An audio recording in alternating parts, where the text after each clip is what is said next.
kita akan bahas kata dhon. Ini lebih dalam pembahasannya.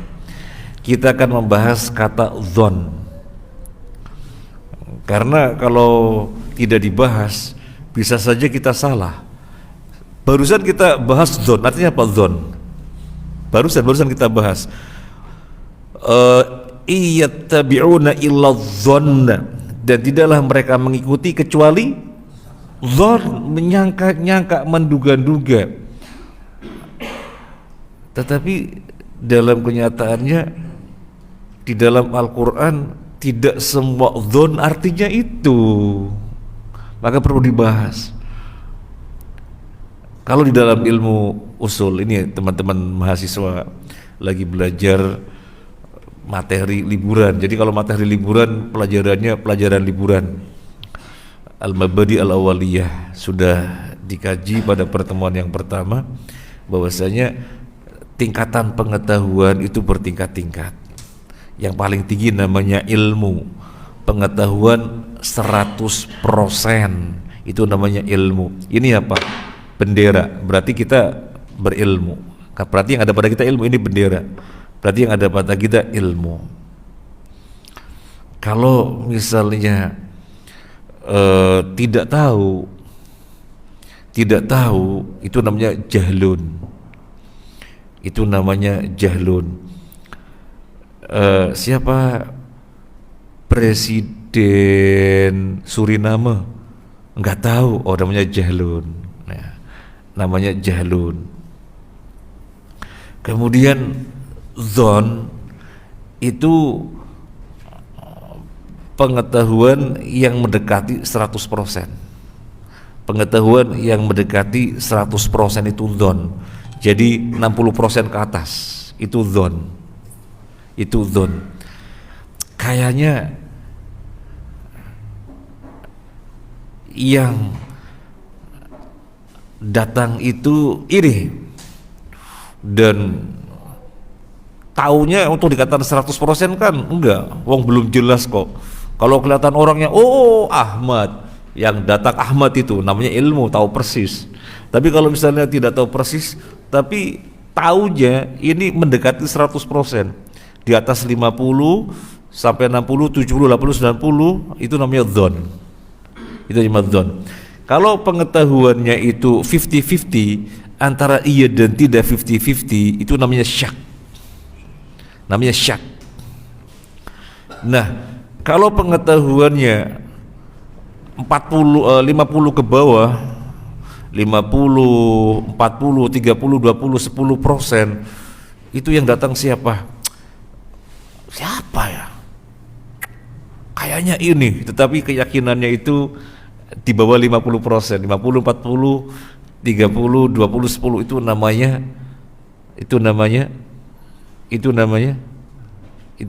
waham. Kalau 50-50 namanya apa tadi? Syak. Kalau di bawah itu namanya waham. Namanya waham. Nah, ada satu lagi. Tidak tahu tetapi sok tahu, itu bukan jahlun. Namanya jahlun murakkab. Jadi tidak tahu tetapi sok tahu. Misalnya kita bertanya, di dalam perang apa Nabi luka-luka? Perang Uhud. Oh, ilmu itu, tahu persis Nabi luka-luka dalam perang Uhud. Kemudian kita bertanya, Nabi Shallallahu Alaihi Wasallam kedatangan utusan dari Madinah sehingga diadakan Bai'atul Aqabah. Nabi nyuruh seorang sahabat agar ikut mereka dari Mekah, ikut rombongan ke Madinah. Siapa? Tahu saya. Siapa? Abu Bakar. Sotoy namanya. Sok tahu. Oh, dia nggak tahu, mestinya bilang apa? Nggak tahu. Sudah berarti jahil. Siapa? Nggak tahu. Tapi dia kok tahu saya. Siapa? Abu Bakar. Bukan Abu Bakar. Siapa? Ada utusan dari Madinah, ini sebelum Nabi hijrah. Sebelum Nabi hijrah, mereka datang pada Nabi, masuk Islam, berbaiat di Makkah, berbaiat di Makkah untuk menyembah Allah saja, berikrar Muhammad adalah utusan Allah. Kemudian mereka minta agar ada seorang sahabat yang ikut mereka ke Madinah biar ngajari mereka di Madinah. Ini sebelum Nabi hijrah. Ini di Bai'ah Aqobah, di satu tempat namanya Aqobah, maka namanya Bai'atul Aqobah. Siapa namanya? Nggak tahu, berarti jahil. Tapi kalau nggak tahu jawab, namanya jahil murokab. Nggak tahu diam, nggak tahu, sudah berarti jahil. Nggak tahu ngomong, oh itu Utsman, oh ente jahil murokab, ya. Sotoy orang sini, sok tahu. Nah ini tingkatan-tingkatan di dalam usul. Zon di bawahnya ilmu. Nah, tetapi yang dimaksud di sini ternyata zon bukan zon di bawahnya ilmu. Zon di sini ternyata maknanya jelek, menduga-duga. Bukan zon yang di bawah ilmu yang mendekati kebenaran 100%. Bukan. Zon di sini artinya menduga-duga. Maka kita perlu bahas di dalam Al-Qur'an, zon ada beberapa makna. Ini perlu sabar. Ini perlu sabar. Karena ini sudah membahas lebih tinggi. Yang pertama, zon bimakna al-yakin. Zon bimakna yakin. Sebagaimana dalam surat Al-Baqarah Allah berfirman, alladzina yadhunnuna annahum mulaqu rabbihim. Alladzina yadhunnuna annahum mulaqu rabbihim. Orang-orang yang yakin, bukan zon menduga. Bukan. Zon di sini artinya yakin, orang-orang yang yakin akan perjumpaan dengan Allah. Ajarnya yakin yang pertama. Ini siapa? Orang-orang khusyuk. Karena ayat yang sebelumnya adalah wasta'inu bis-sabri was-shalah wa innaha lakabiratun ila 'alal khashiin. Siapa orang-orang yang khusyuk? Siapa? Alladzina yadhunnuna annahum mulaqu rabbihim. Orang-orang yang yakin bahwasanya mereka akan berjumpa dengan Allah Azza wa Jalla. Ini makna dzon yang pertama, yakin. Dzon makna yang kedua adalah syak, ragu-ragu. Dzon makna yang kedua adalah syak, ragu-ragu.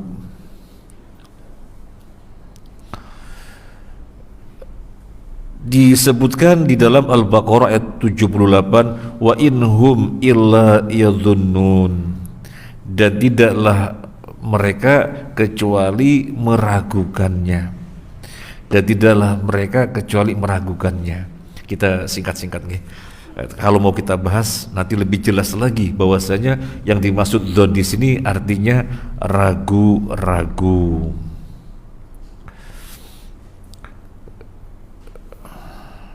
Kemudian dzon yang ketiga maknanya adalah tuhmah, menuduh, tuduhan. Di dalam Al-Fatih ayat 6, adh-dhannina billahi dhannasau.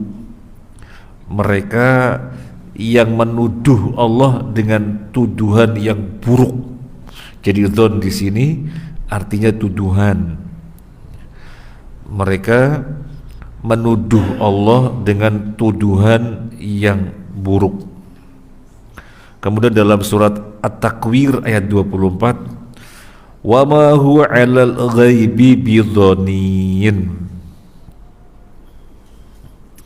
Dan tidaklah dia di sini Nabi sallallahu alaihi wasallam, dan tidaklah dia terhadap perkara yang gaib dhanin. Apa maksudnya? Dan tidaklah dia, yang dimaksud Nabi sallallahu alaihi wasallam, terhadap perkara yang gaib, maksudnya apa? Terhadap yang Allah wahyukan. Terhadap Allah wahyukan. Kemudian dia tertuduh menyembunyikannya. Oh, Nabi sembunyikan, tidak menyampaikan sepenuhnya. Wa ma huwa 'alal ghaibi bidhanin. Jadi Nabi di dalam masalah wahyu bukan orang yang tertuduh, itu maksudnya. Nabi di dalam masalah wahyu menyampaikan sepenuhnya, bukan orang yang tertuduh menyembunyikan, sebagian disampaikan, sebagian disembunyikan, kayak orang-orang Syiah menuduh Nabi demikian. Kan Syiah ngawur tuh mentafsirkan ayat yang berbunyi ya ayyuhar rasulu balligh ma unzila ilaika mir rabbik wa illam taf'al fama ballaghta risalatah. Hai Nabi, sampaikanlah risalah dari Tuhanmu. Wahai Nabi, sampaikanlah apa yang diturunkan oleh Allah kepadamu. Kalau kamu tidak menyampaikan, maka berarti kamu menyembunyikan risalah. Itu kan artinya begitu. Apa kata orang Syiah? Nabi ditegur soalnya menyembunyikan risalah. Risalah apa yang disembunyikan? Mestinya Nabi SAW menyampaikan kepada para sahabat, penggantiku itu Ali, penggantiku adalah Ali, tapi Nabi tidak menyampaikan. Makanya Nabi ditegur, ya ayyuhar rasulu balligh ma unzila ilaika mir rabbik wa illam taf'al fama ballaghta risalatah. Hei Rasul, sampaikan apa yang diturunkan kepada kamu dari Tuhanmu. Kalau kamu tidak menyampaikan, maka berarti kamu menyembunyikan risalah. Tuh, gara-gara menyembunyikan makanya ditegur. Ini tafsir jahat, sesat. Bukan demikian maksudnya. Karena berarti menuduh Nabi menyembunyikan risalah. Nabi tidak menyembunyikan risalah. Sekalian saja kita bahas ya. Jadi apa maksud ayat ini? Apa maksud ayat ini? Sama, kita akan lebih paham kalau kita mengambil ayat yang padanannya sama, yang sama padanannya. Misalnya la in asyrakta la yahbatanna amaluka wala takunanna minal khasirin. La in asyrakta, kalau kamu berbuat syirik, niscaya amalanmu berguguran dan kamu termasuk orang rugi. Siapa kamu di sini? Nabi Muhammad SAW. Apakah Nabi berbuat kesyirikan sehingga Nabi ditegur begitu? Tidak mungkin Nabi berbuat kesyirikan kemudian makanya ditegur, tidak mungkin. Ya sama, tidak mungkin Nabi menyembunyikan risalah. Nah, ini maksudnya apa? Nah, kita jadi tahu kaedah di dalam tafsir. Ada kaedah bahwasanya perkara yang penting di dalam agama, Allah menyebut Nabi sebagai khitab. Ini kaedah. Perkara penting di dalam agama, maka Allah menjadikan beliau sebagai khitab. La in asyrakta la yahbatanna amaluka. Kalau kamu berbuat syirik, maka amalanmu berguguran. Maka perkara syirik adalah perkara yang sangat besar, jangan sekali-kali syirik. Maka di sini Nabi dijadikan sebagai khitab. Itu tafsirnya. Menyembunyikan risalah perkara yang besar, maka jangan sekali-kali menyembunyikan risalah. Ilmu apa dalam Al-Quran, apa dalam hadis wajib disampaikan. Ilmu apa dalam Al-Quran, dalam hadis wajib disampaikan. Jangan sampai tidak disampaikan. Sampai Abu Hurairah itu ketika dipesan oleh Nabi, bukan Ibnu Abbas, bukan Abu Hurairah. Ibnu Abbas ketika Nabi mengatakan, kalau orang meninggal dalam keadaan tidak syirik pasti masuk surga. Ya Rasulullah, saya sampaikan kepada manusia, jangan. Tapi kemudian Nabi wafat, Ibnu Abbas menyampaikan. Karena Ibnu Abbas paham, Nabi bilang jangan ketika itu manusia ilmunya belum kuat. Nanti menyandarkan itu yang penting tidak syirik, berbuat maksiat dan yang lainnya yang penting kan nggak syirik, itu salah paham. Maka Ibnu Abbas paham yang demikian, bahwasanya nggak mungkin disampaikan ketika itu. Sekarang kaum muslimin sudah kuat ilmunya, maka Ibnu Abbas menyampaikan. Karena nggak mungkin ilmu tidak disampaikan, nggak mungkin Al-Quran dan hadis sembunyikan. Maka Nabi dijadikan sasaran di dalam bab ini. Ya ayyuhar rasul, wahai Rasul, sampaikanlah apa yang diturunkan kepadamu. Kalau kamu tidak menyampaikan, maka kamu menyembunyikan risalah. Karena pentingnya perkara ini dan ayat-ayat yang lainnya yang maknanya sama, di mana itu perkara penting dalam agama, Nabi dijadikan sebagai khitab. Baik, kemudian sekarang yang keberapa? Yang keempat. Iya, keempat ya. Apa makna adzon? Makna adzon adalah waham. Waham itu pengetahuan yang di bawah syak. Di bawah syak.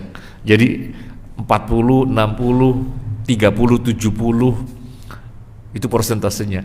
20, 80. Jadi di bawah 50 itu waham.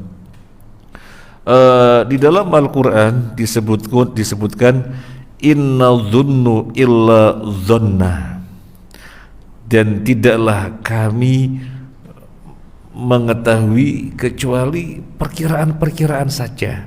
Nah, ini maknanya adalah waham. Ini maknanya adalah waham.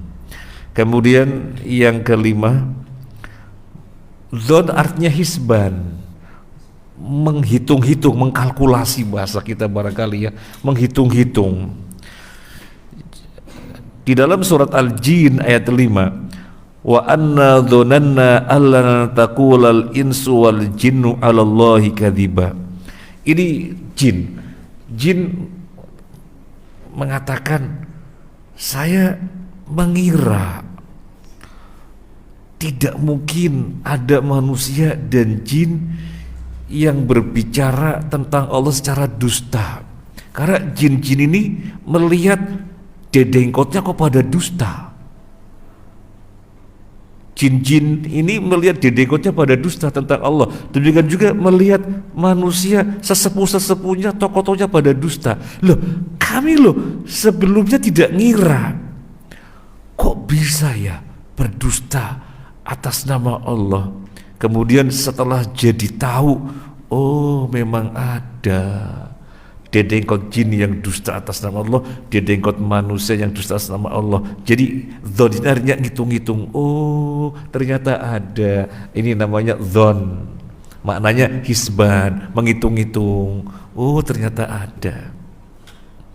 Kemudian makna dzon yang keenam adalah al-i'tiqad al-khati, keyakinan yang salah. Makna dzon yang keenam adalah al-i'tiqad al-khati, keyakinan yang salah. Dalam surat As-Saffat ayat 87 Allah berfirman, "Fama dhannukum bi rabbil alamin." Kalau diterjemahkan, maka bagaimanakah perkiraan kalian terhadap Allah Tuhan semesta alam? Ini kalau diterjemahkan kan begitu. Maka bagaimanakah persangkaan kalian terhadap Allah Rabb semesta alam? Yang dimaksud, kok bisa kalian memiliki keyakinan yang salah tentang Allah? Jadi dzon artinya al-i'tiqad al-khati. Ada 6 makna dzon di dalam Al-Quran. Perlu kita ketahui karena jangan sampai salah paham. Karena di dalam ayat yang sekarang kita bahas, dzon artinya menduga-duga, artinya negatif. Di dalam ayat yang sekarang kita bahas, iyattabi'una illa dzanna, tidaklah mereka mengikuti kecuali dzon, menduga-duga, artinya negatif. Ada 6 makna dzon. Ini saja yang bisa kita sampaikan, semoga bermanfaat.